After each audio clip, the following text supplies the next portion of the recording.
ঈদুল আজহার ছুটি শেষে খুলেছে সরকারি বেসরকারি অফিস, আদালত, ব্যাংক, বিমা সহ বিভিন্ন প্রতিষ্ঠান। ছুটি কাটিয়ে কর্মস্থলে ফিরতে শুরু করেছে মানুষ।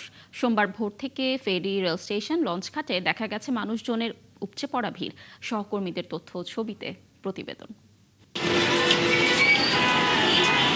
ঈদের ছুটি শেষ হলেও ঢাকা চট্টগ্রাম ও ঢাকা সিলেট মহাসড়কে যানবাহনের তেমন চাপ নেই। কোথাও যানজট বা যানবাহনের ধীর গতি না থাকায় স্বস্তিতে যাতায়াত করছেন যাত্রীরা।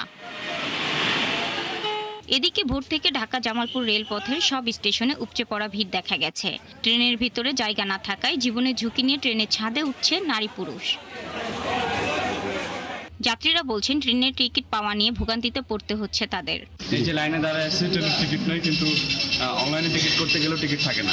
জামালপুর থেকে আজমপুরের ভাড়া হলো 300, বাস ভাড়া নিতে আছে 500 টাকা করে। ঈদ উপলক্ষে 500 টাকার কম যাত্রী উঠাইতেছে না। জামালপুর স্টেশনের স্টেশন মাস্টার জানান, ট্রেনে যাত্রীর চাপ থাকায় দাঁড়িয়ে যাত্রী নেওয়া হচ্ছে। কোনো ধরনের অপ্রীতিকর ঘটনা বা সমস্যা আমাদের দৃষ্টিগোচর হয়নি। তো যাত্রী সেবার মান সর্বাত্মক পর্যায়ে সর্বচেষ্টা দিয়ে আমরা অব্যাহত রাখার চেষ্টা করছি। এদিকে ভোর থেকে কর্মস্থলে ফেরা মানুষের ঢল নেমেছে রাজবাড়ীর দৌলতদিয়া ফেরি ও লঞ্চ ঘাটে। সোমবার ভোর থেকে চাপ বাড়লেও তেমন কোনো যানজট ও ভোগান্তি নেই। প্রতিটি ফেরিঘাটে দূরপাল্লার বাস আসার পর যাত্রীরা নেমে পায়ে হেঁটে উঠছে ফেরিতে। একই চিত্র দেখা গেছে দৌলতদিয়া লঞ্চ ঘাটে। পথে আমাদের কোনো সমস্যা নাই।